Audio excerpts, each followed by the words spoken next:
Hello everyone, today I will be talking about something I learned doing the course The Science of Well-Being from Yale University on the Coursera.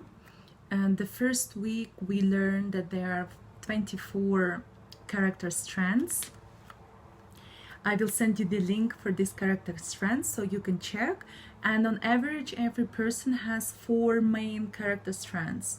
And there are links to the surveys which can identify your 4 main character strands, or you can identify yourself like I did, for example. So I identified that my 4 main character strands are curiosity, love, spirituality, and zest, like courage.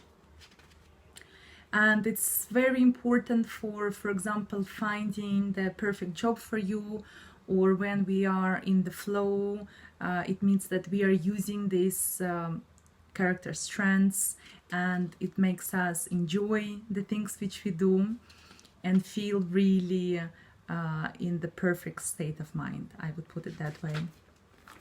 What we learn next is that savoring can really help you to be in the moment and appreciate the moment, like memories you have about the past events, or for example when you eat something and you really try to feel it and be in the moment. So especially it comes actually from mindfulness and being mindful. Like when you eat something, don't watch TV, don't talk to other people, really try to focus on what you do, focus on the taste, and it increases gratitude as well. And gratitude improves your mood, strengthens your immune system, and really make you feel positive, because gratitude, it's really the appreciation of what you have. It's really bringing your attention to those little things which make you feel good, happy, content, and lucky, right? Also, we learned the concept of miswanting, and this is the act of being mistaken about what and how much we will like in the future. And in fact, our mind's strongest intuitions are often totally wrong. And also our minds don't think in terms of absolutes. Our minds judge relative to reference points. And so a reference point, I will give you the definition, and then I will give you an example of what it is. So reference points, it's a salient, most noticeable or important, but often irrelevant, standard, against which all subsequent information is compared. Okay? So do we always judge events or like happiness against certain reference points? Yes, we do. Even, for example, if you take your social media account, your Instagram, right?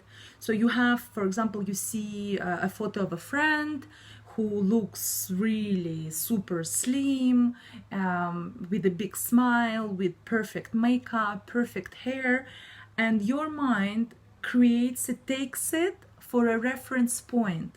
So if you are not as slim as her, as good looking as her, as whatever as her, you feel you are worse than her because she is your reference point, which is completely irrelevant, right?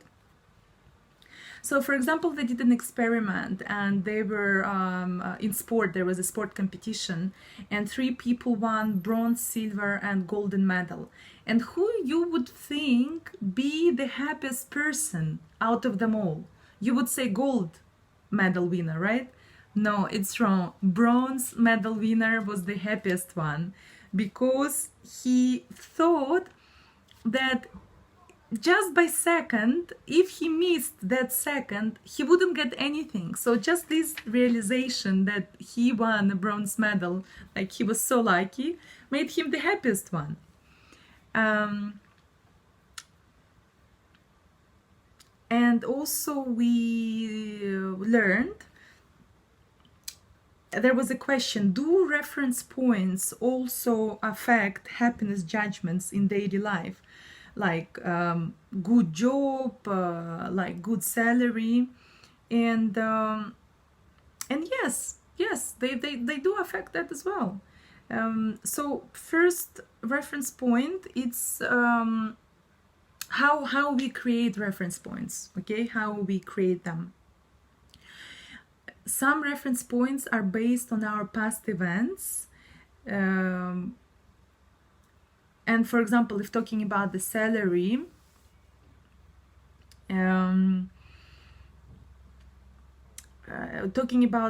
how much salary do you need to be happy, okay? So for example, people who earn $30,000, they say that they need 50,000 to be happy. Somebody who earns 100,000 says that they need 250,000 to be happy. But our idea of a good income goes up with our current income. So it's like not an absolute idea. We always want more. We are never satisfied. So our minds don't think in terms of absolutes, right? Then another reference point, which I already mentioned, it's based on social comparisons, what other people earn, for example. And social comparison is the act of evaluating one's own salary or status relative to other people. And I personally think this is completely, like, really irrelevant, comparing yourself with somebody else. But anyway, they also did the research which showed that if, for example, you know that your colleague is earning more than you, then your job satisfaction is going down. Yeah. And another research showed that if you are unemployed in the area where the level of unemployment is really high, then you're not really that very unhappy about it. You like accept it more, and it just become less important to you because you see other people being unemployed. So you don't become depressed or you don't become miserable. Another thing which I mentioned, yes, TV and social media, they create completely wrong reference points. And like TV commercials, for example, they create reference points like a certain lifestyle, a beautiful girl. They associate with a certain car, for example, or a perfume is associated with a certain good-looking man, and etc. So the conclusion is that we do not think in absolute, in terms of absolutes. We think in terms of reference points. And if these reference points are wrong, what happens then? Then we suffer, right? And we suffer really for nothing. We could avoid it. We can absolutely avoid it by not comparing ourselves with others and by setting right reference points. It was proved again and again that social comparison makes us unhappier. And statistically, it is not really possible to be happy all the time and to be good looking all the time and etc. It was proved and researched that the more somebody uses Facebook, the lower their self-esteem goes.